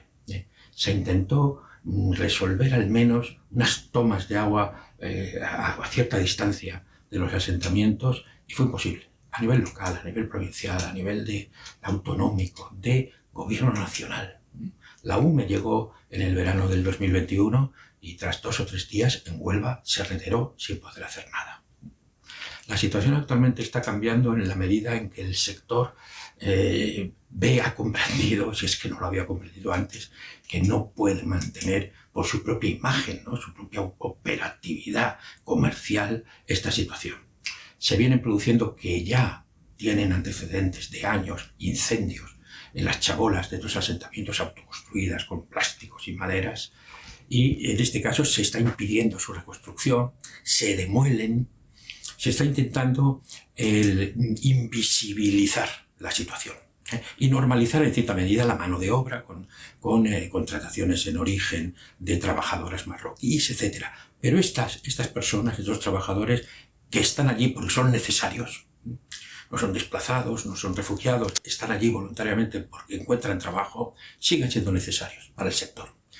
Y posiblemente en este momento estén encontrando situaciones incluso más deplorables de las que disponían esas chabolas autoconstruidas que habitaban. Estamos en marzo del 2023, comenzando el pico de la campaña de los frutos rojos, y es necesario lanzar un mensaje de denuncia, de alerta, de solicitud y exigencia de resolución de estos gravísimos problemas que afectan al derecho humano al agua, por no hablar del derecho humano al saneamiento. Vale, pues tenemos esta realidad. Como comentaba, iban a venir también jornaleros de Huelva en Lucha para conocer así su caso específico. No han podido venir, pero damos paso a otra realidad. Javier la va a comentar a nivel general, de un contexto más general, y luego Paz, un caso práctico. Os doy directamente la mano, el micro, perdón, compartidlo. Muy bien, pues muchas gracias. En primer lugar, agradecer a CECU por haber invitado a mí, a la Fundación Secretariado Gitano. Brevemente, bueno, me presento. Mi nombre es Javier Sáez, trabajo en el Departamento de Igualdad de Trato y No Discriminación de la Fundación Secretariado Gitano. La Fundación desarrolla proyectos de apoyo a la comunidad gitana en muchos ámbitos, en empleo, educación, salud. Y veremos aquí que un elemento importante que es la no discriminación. ¿Qué diréis? ¿Qué tiene que ver esto con el derecho al agua? Pues tiene que ver mucho. La invitación ha llegado en un buen momento para esta fundación porque precisamente ahora acabamos de terminar un estudio sobre asentamientos, ahí tiene la portada, sobre asentamientos informales en España. Y se publicará en abril, pero tiene datos, ha sido un año entero de trabajo en 26 asentamientos informales, muchos de ellos chabolistas, porque queríamos tener datos concretos de qué tipo de derechos se violan precisamente en esos asentamientos. Hoy se ha hablado mucho del enfoque de derechos y el saneamiento y el agua es uno de ellos. Pero veremos que también hay otros derechos articulados en estos asentamientos. Entonces, bueno, no sé, este era con aquí, ¿con este? Ah, al revés, vale. Okay. Vale. Bueno, aquí tenéis un poco la muestra. Como veis, hay asentamientos que no son chabolistas, otros mixtos y otros puramente chabolistas. El objetivo en realidad de este estudio, aparte de tener datos de quién vive en esos asentamientos, qué tipo de situaciones se viven de violación de derechos, es también, por supuesto, solicitar la erradicación de estos asentamientos. Es decir, creemos que en un país medianamente próspero como España se puede erradicar el chabolismo y creemos que es un compromiso que pedimos ya con más datos cuando publiquemos el estudio. Por eso, digamos que nuestro enfoque en este caso no es poner tiritas y que haya un poquito más de agua en el asentamiento, etcétera. Al final, la idea, nuestro enfoque y nuestra solicitud va a ser la erradicación y soluciones habitacionales dignas a todas estas personas. Pero bueno, aquí, aparte, hemos hecho 688 encuestas a las personas que viven aquí y luego entrevistas a informantes que trabajan en estos asentamientos. Bien. Bueno, también importante cuántas personas viven aquí, ¿no? Pues son casi todas, es la gran mayoría de los asentamientos en España. No hemos incluido estos de temporeros, viene bien el vídeo anterior porque es otro tipo de asentamientos mucho más temporales, pero bueno, aquí la cuestión es que finalmente son, pues, como veis, casi 24.000 personas, o sea que hay una población bastante amplia en una situación de infravivienda pues muy dura, ¿no? Aquí tenéis los enclaves donde están. Como veis hay un reparto en todo el Estado español. Os sorprenderá que aparecen cuevas también, o sea que en España en el siglo XXI hay familias viviendo en cuevas en varios pueblos españoles. Y bueno, pues hemos ido a todos estos lugares y ahí veis las entrevistas que se han hecho. No me voy a entretener. El informe que se publicará en abril da muchísimos datos sobre cómo se vive las personas en el acceso al empleo, a educación y, por supuesto, hoy me he centrado en los datos más relevantes en acceso al agua y al saneamiento. Y luego aquí, claro, hay un elemento muy importante, que era cuando os decía que el componente de discriminación va a jugar un papel en nuestro trabajo y por qué desde este departamento lo hemos hecho. Es porque cuando vimos la composición étnico-racial de quién vive en estos asentamientos, aparece un dato muy llamativo, que es que la gran mayoría es población gitana. Incluso la otra minoría son también personas de origen árabe, magrebí, etc. O sea que hay para, en nuestra opinión, un sesgo de discriminación racial o étnica, además de una serie de violaciones de derechos fundamentales para todas las personas. Pero nos parecía... Bueno, ha sido un descubrimiento, digamos, que por fin tenemos con datos de que la gran mayoría que viven en estos asentamientos son personas gitanas. Y eso, claro, para nuestro trabajo es una prueba y un tipo de discriminación estructural, un tipo de discriminación racial o étnica que afecta especialmente a la población gitana. Y ahí es donde venía el componente de discriminación que queríamos probar. Aquí me voy, como os decía, a los datos más relevantes para el foro de hoy, que tienen que ver con el acceso a agua corriente. Aquí veis algún dato muy interesante. Bueno, la de la izquierda son asentamientos en general, o sea, digamos el total del estudio, y lo de la derecha es la parte que son chabolistas. O sea, que como os decía, una parte de los barrios que hemos estudiado son chabolistas. Y aquí veis, pues las cifras son muy dramáticas. En el caso de falta de agua corriente, un 34% de todos estos asentamientos no tienen, pero si os fijáis ya en la parte de chabolismo, la cosa es todavía más tremenda. Ahí veremos hasta un 75% de falta de agua corriente. O sea que, bueno, también se ha mencionado hoy la importancia del saneamiento. Ahí veis el 47% de estos asentamientos no tienen saneamiento. Con lo cual, bueno, no me voy a entretener mucho, pero digamos que aquí ya tenemos por fin datos bastante potentes, porque es un estudio, bueno, también lo hemos hecho con ISEA, con una empresa de investigación social bastante buena. Sí.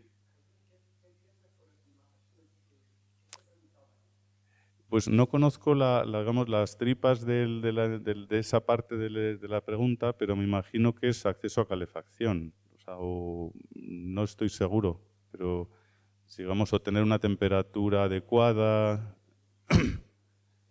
Supongo que es de calor y frío, ¿no? Creo más o menos, creo que es eso. O sea, que tengas una condición de habitabilidad, que no pases mucho frío o mucho calor. Bueno, en todo caso, os digo, el informe estará dentro de un mes más o menos, ahora está en proceso de maquetación y tal, y se estará accesible para todo el mundo. Las conclusiones, bueno, como veis, toca muchas patas el estudio, pero sí tiene varias de derechos fundamentales, porque además hemos visto que muchas de estas personas son niños y niñas. O sea que hay un problema también de derecho de la infancia que se vulnera en todo esto. Hay también un tema de género que hemos visto, cómo las mujeres sufren más estas situaciones, pero bueno, afecta a todo, pues temas de empleo, salud, la situación que vemos de discriminación racial o étnica, en fin, esto tiene que ver pues con nuestro trabajo y la incidencia que queremos hacer a nivel institucional, no tanto a nivel local como de la comunidad autónoma como nacional, ¿no? Aquí veis un poco nuestras ideas, o sea, queremos que esta situación es grave, que hay recursos para eliminar, para erradicar realmente el chabolismo en la infravivienda y que, bueno, que es una apuesta que hacemos y que creemos que las autoridades pueden comprometerse a una erradicación real del chabolismo, que engancha muy bien con el foro de hoy, ¿no? Como uno de los derechos más importantes que se están vulnerando aquí también es precisamente ese acceso al agua y saneamiento, que cuando hablamos de estos temas parece que pensamos siempre en el tercer mundo, y es verdad que la situación es dramática o en los países en desarrollo, pero es importante para nosotros y nosotras señalar que aquí en España, o a 10 kilómetros, como hablará Ciudad Paz de Cañada, o en Valencia, o en Coruña, o en Burgos, tenemos esta situación que afecta casi a 30.000 personas, o sea que es un impacto grande, pero que a su vez es pequeño en términos de inversión. Creemos que se puede dar unas soluciones a todas estas personas sin mucho problema.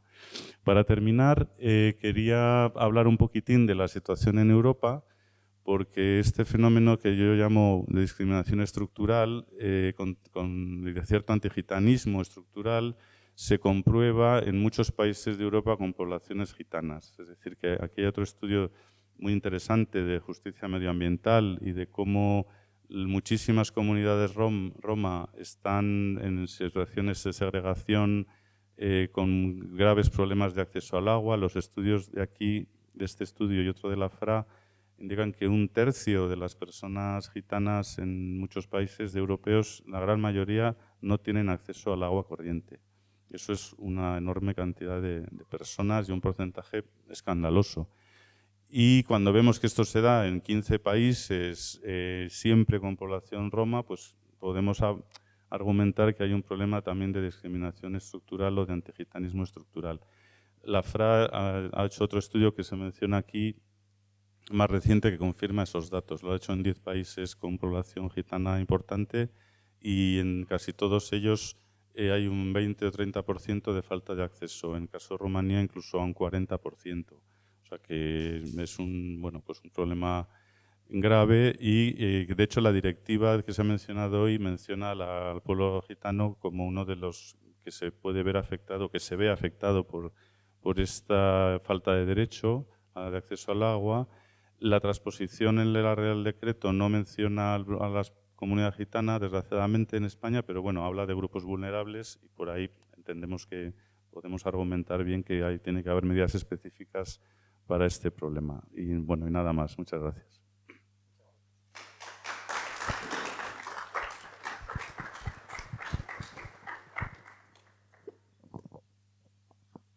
Pues yo, si no os importa, me voy a quedar de pie porque esto me va a dar una tortícolis, o sea que para poder verlo. Ah, gracias, sí. ¿Importa? Fenomenal. Bueno, agradecer la invitación directa y personal para poder estar aquí en este foro y también agradecer a la gente que nos sigue en streaming para poder debatir.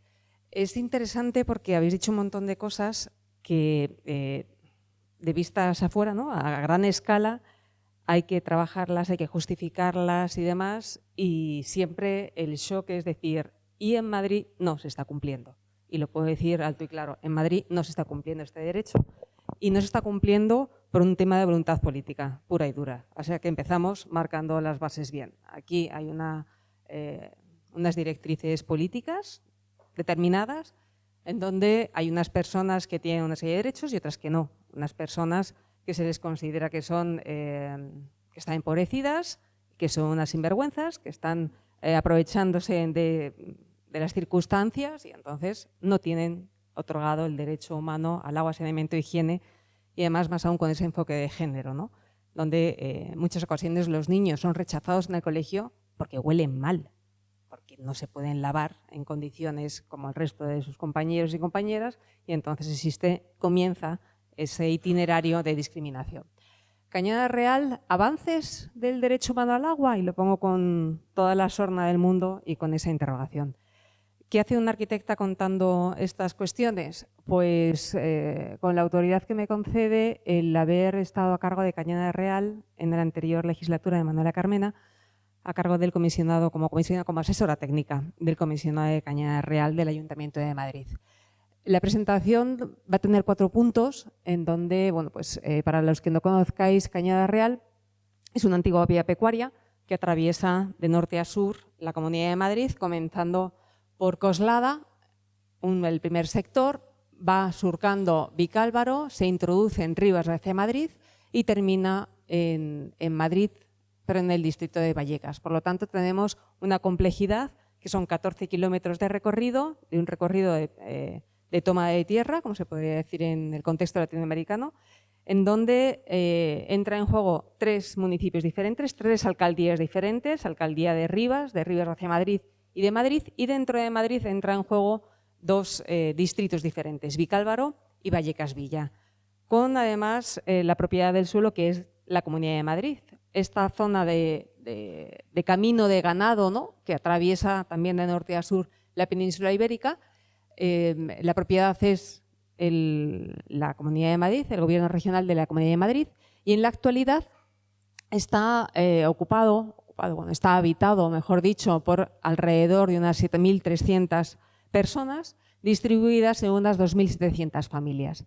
Esta Cañada Real se desafectó por completo en el año 2011, en donde se reconoce que ya no es necesario que pase por allí el ganado, es un terreno que no tiene ese único uso y además es bien patrimonial de la Comunidad de Madrid. Al igual que pasa, y siempre me gusta decirlo, un norte en el mundo globalizado, un norte enriquecido y un sur empobrecido, en Cañada pasa lo mismo. En Cañada podemos decir que Coslada, con todos los comillas del mundo, es un norte enriquecido. El sector 1 pues son familias que van saliendo adelante establecidas, con empleo, con la infancia y la adolescencia, con una serie de seguridades educativas, sanitarias, pero a medida que nos vamos desplazando hacia el sur, se va empobreciendo cada vez más la población, sin recursos, con un acceso a este derecho que estamos al agua, saneamiento e higiene bastante minorado, y nos encontramos al final con una zona absolutamente deslocalizada en el sector 6, dentro de Vallecas, de Villa de Vallecas, en el municipio de Madrid, en donde además quien lo tiene todo, ¿no? Porque también está allí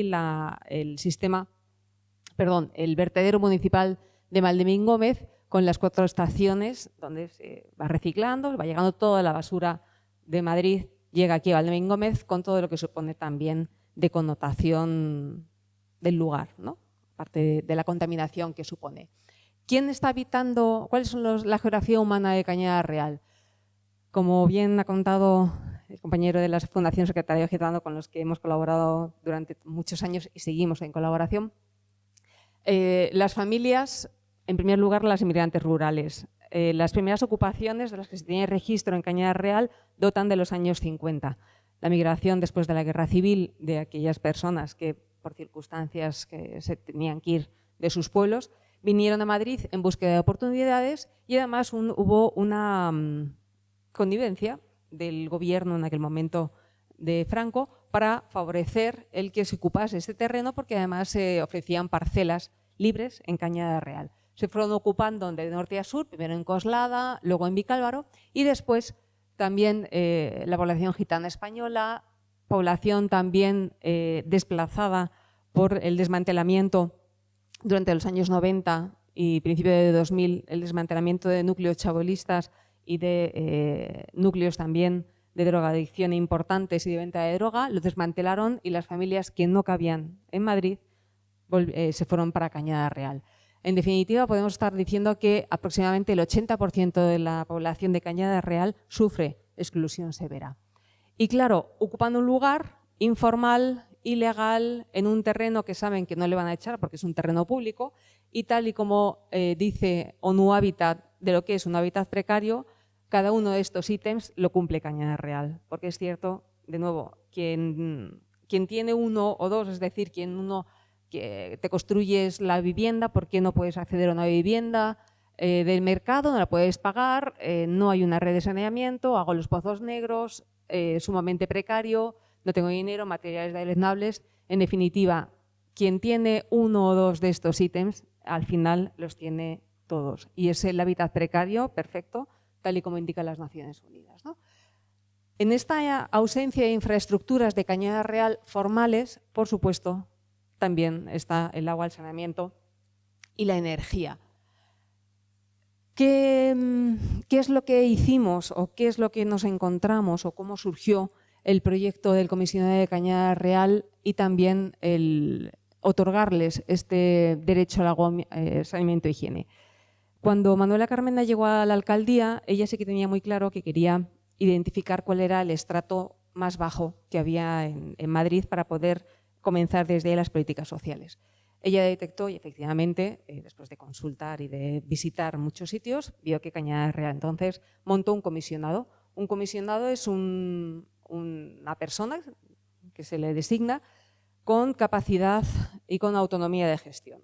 Y esto es muy importante. Es decir, nombró a Pedro Navarrete, que provenía del antiguo IRIS, del Instituto de Relojamiento e Integración Social de la Comunidad de Madrid, para que abordase una estrategia de intervención en Cañada bajo la perspectiva de los derechos humanos fundamentales. Pedro Navarrete, una persona que venía del mundo social, educador social, conoce mi trayectoria profesional de experta en hábitat precario, te quiero conmigo, vente para acá, tú como técnico y yo como político. Y nos liamos a trabajar en Cañada Real. Este comisionado, una de las cosas que podemos llegar a gala es que elaboramos y logramos que se firmase un pacto regional para Cañada Real. Esto es importantísimo. No es un pacto, que es verdad, esta mañana me comentaba una vecina de Cañada, pero Paz, ¿el pacto es vinculante o no es vinculante? Es cierto que no es una ley, no es vinculante, pero es el primer pacto que está firmado de manera unánime por todos los partidos políticos con representación en la Asamblea de Madrid. Y esto es muy importante, porque implica directamente, y lo que queríamos era que fuese más allá de las personalidades que nos encontramos en el mundo político.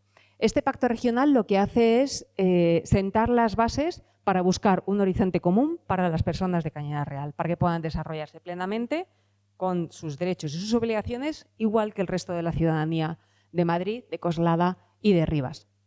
Contamos con vecinos, con todo el vecindario de Cañada, con la administración pública y también con las entidades sociales para lograr firmar este pacto regional. Sin embargo, fue muy complicado la implementación del derecho humano al agua y saneamiento. En primer lugar, porque Cañada Real, que como les he contado son 14 kilómetros que atraviesa de norte a sur, tiene un ancho establecido que son 75 metros, que es la zona de Cañada Real propiamente dicha. Todas las viviendas y todas las familias de Cañada Real están conectadas de manera ilegal a la red de la ciudad formal, a la red de agua potable, pero sin embargo no existe ningún tipo de red de saneamiento. Toda Cañada Real podríamos decir que es un queso gruyer. Son pozos negros, que cada vivienda, a medida que lo va necesitando, hace el pozo negro, deriva sus excretas, sus aguas negras, a ese pozo negro. Cuando el pozo negro se satura, cerramos y abrimos otro, Por lo tanto, al no haber una planificación previa, toda Cañada Real está jalonada de pozos negros. Estos pozos negros, con toda la situación, ¿no?, y toda la peligrosidad de coliformes y todo lo que sabemos, en un momento determinado se decide en alguno de los sectores incluso verter directamente a uno de los arroyos que surca Cañada Real, el arroyo Miguelez, sin mantenimiento y con toda la degradación medioambiental que supone. En esta imagen del sector 5 de Cañada Real hicimos una propuesta para llevar a cabo una red de saneamiento en condiciones, pero sin embargo nos encontramos con una dificultad enorme, y es que, bueno, aquí podéis ver simplemente como anécdota, ¿no? Cañada Real, como lo tiene todo, uno de los sectores, el sector 3, tiene la vía del AVE que pasa por en medio de Cañada Real, y encima de esa vía del AVE hay en la actualidad en torno a 50 familias viviendo. Si le echamos un poco de imaginación, si pensáis lo que es una sección constructiva de la vía del AVE, tenemos la vía del AVE, el túnel de la vía del AVE, los pozos negros y las familias encima. 50 familias viviendo encima de un túnel. Bueno, pues ya ha habido fisuras en el túnel del AVE por la presión que ejercen los pozos negros, y más allá de los pozos negros, la peligrosidad de vivir encima de la vía del AVE, del túnel del AVE. Para que no olvidemos, dentro de las organizaciones, estamos hablando de la administración pública, local, ayuntamiento, regional, gobierno de la Comunidad de Madrid. El AVE depende de delegación de gobierno, depende del gobierno central. Seguimos sumando actores que tienen que tomar decisiones y que no siempre es fácil que se pongan de acuerdo. ¿Qué dificultades nos hemos encontrado? Pues de todo tipo. Dificultad técnica por la ubicación de los pozos y esa informalidad lo que supone, que no puedes ir haciendo una red de saneamiento. Los ingenieros saben muy bien cómo funciona esto, los arquitectos también. No puedes ir haciendo una red ni curvilínea, ni que suba ni que baje, ni nada de nada. Sumamente complicado la red de saneamiento una vez que las viviendas están hechas y una vez que además están los pozos negros. Las dificultades normativas, que son las más difíciles de subsanar y de poder mejorar, porque la ley del suelo de España y a nivel mundial dice que un suelo, si tiene las tres instalaciones básicas, agua, saneamiento y higiene, puede ser recalificado como un suelo urbano. Entonces, claro, si Cañada Real le ponemos agua, le ponemos agua, electricidad y saneamiento. Si agua le ponemos saneamiento y tiene electricidad, ya no tenemos excusa para que no sea un suelo urbano. Entonces, claro, el tema del saneamiento, además, no hay ninguna conciencia, y os lo puedo decir claramente, de que sea un derecho. Y además, pues, en absoluto. O sea, si el agua cuesta, lo del saneamiento ya, ni qué decir. Y ya lo de la higiene femenina, vamos, panota. Entonces, se cerraron en banda el resto de las administraciones para hacer una red de saneamiento, porque entonces, ojo, estamos dando aquí una serie de privilegios a estas personas que no puede ser, ¿no? Solo se acepta la red de saneamiento como proyecto en suelo urbano. Aquí este suelo es un suelo rústico, es un suelo no urbanizable. No podemos llevar a cabo la red de saneamiento por más que insistimos y por más que nos reuníamos muchísimas veces. Como os digo, las dificultades políticas, la del desconocimiento por completo, y aquí incido, por favor, mayor incidencia, se desconoce por completo el derecho humano al agua, saneamiento e higiene, y las dificultades socioeconómicas. Hay otras prioridades. La defecación al final, tú tiras o echas agua y no lo ves, y no ves tus excretas. Entonces me estoy enrollando. Vale. Más dificultades en el tema de la legislación española. Me alegro sobremanera que se haya incorporado, aunque sea una ley muy somera y poco, o sea, pero por lo menos, desde luego, disculpadme, no era conocedora de esa ley, pero hasta 2023 no estaban recogidos esos derechos como tales. Sin embargo, pues el Estado español debería recoger todas estas tesituras y todas estas situaciones, ¿no? Una dotación mínima de 100 litros de agua por persona, la depuración de las aguas residuales, el abastecimiento de poblaciones vulnerables, porque las competencias son muchas y las personas, los organismos competentes, tanto de la Comunidad de Madrid como del Ayuntamiento, tienen que asumir sus responsabilidades. Porque a pesar de la complejidad y de Cañada Real, en donde sabemos que la captación de agua depende del canal de Isabel II, el suministro depende de los ayuntamientos, pero luego volvemos a que la Comunidad de Madrid es la encargada de la depuración de esas aguas residuales. No hay ninguna voluntad política para que esto se lleve a cabo. ¿Cómo seguir avanzando? Pues, en primer lugar, identificando la identificación de los derechos humanos para conocer que se estaba vulnerando. sin más. Por otro lado, la incidencia bajo el enfoque de derechos y también de capacidades, porque cuando nos encontramos con un muro, pues es verdad que podemos estar constantemente dándonos, ¿no? Y a veces hay que rodearlo. El rodeo que estamos dando, ojo, cuando hubo cambio de legislatura, se cerró el comisionado, a mí me cesaron y cesaron también a Pedro Navarrete. Cuando ya el cumplimiento de derechos no se reconoce, no se otorga, bueno, pues de capacidades, venga, vale. Vamos a ver, un reconocimiento de capacidades, es decir, las personas de Cañada Real pueden capacitarse, pueden hacer las mismas cosas que el resto de la ciudadanía, están en las mismas condiciones, a ver si por ahí cuela, pero nada, no cuela ni por esas. La incidencia pública y social en la necesidad de la intervención de la administración. Recuerdo que Cañada, un sector de Cañada, el sector 6, el más vulnerable, el que está más al sur, llevan 3 años sin suministro energético. 3 años. 3 años con sus días, con sus noches, con su Filomena, con absolutamente todo. Hemos llevado a cabo 2 acciones colaborativas entre la universidad, entre colectivos de arte, en concreto con Boa Mistura, para evidenciar que es una vergüenza y se han pedido ya a 7 relatores de Naciones Unidas que devuelvan la luz a Cañada. Se ha llegado, el 15 de diciembre era la fecha tope para que el Tribunal de Estrasburgo dijese y obligase al gobierno español a restaurar la luz. Llegó diciendo tienen que restaurarla, no es vinculante. ¿Ha pasado algo? Siguen sin luz. La incidencia política, pública y social, la incidencia política, no hay ninguna voluntad política ahora mismo, y la incidencia académica también en universidades, tanto en grado como en posgrado. Si uno no le pone cara al enemigo, es imposible aceptarle. Es imposible. Entonces, alumnado, vámonos a Cañada, asignaturas en grado y en posgrado, para que puedan conocer, se puedan formar y puedan acompañar a que esta situación cambie. Y, por supuesto, importantísimo, la reducción de las desigualdades.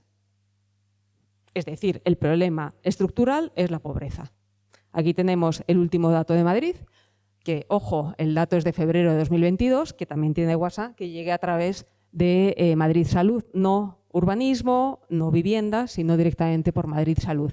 ¿Dónde tenemos de nuevo? Aquí, Cañada viene por aquí, y donde tenemos las deficientes condiciones de habitabilidad, de nuevo, en Cañada Real.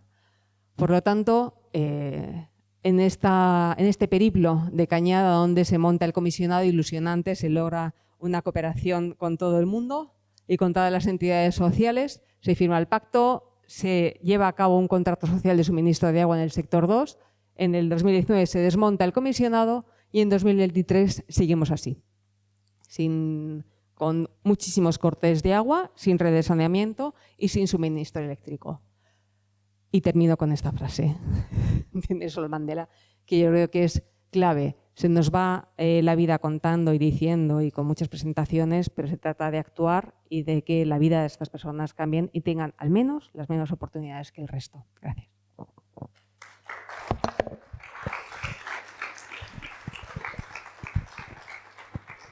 Pues nada, íbamos a intentar dejar ahí un tornillo de participación, pero se nos ha hecho un poquito tarde. Entonces nada, voy a agradecer simplemente otra vez vuestra participación, la participación de todas las personas que os habéis abierto a hablar sobre estas realidades. Vamos a hacer un encuentro a nivel europeo también para tratar esta temática y solamente desear por un lado que nos sigamos viendo, pero que sea celebrando nuevos pasos en la consecución de este derecho humano al agua y al saneamiento, aquí, allí, en el norte, en el sur, y que trabajemos juntas y juntos por ello. Así que nada, muchas gracias y terminamos por hoy.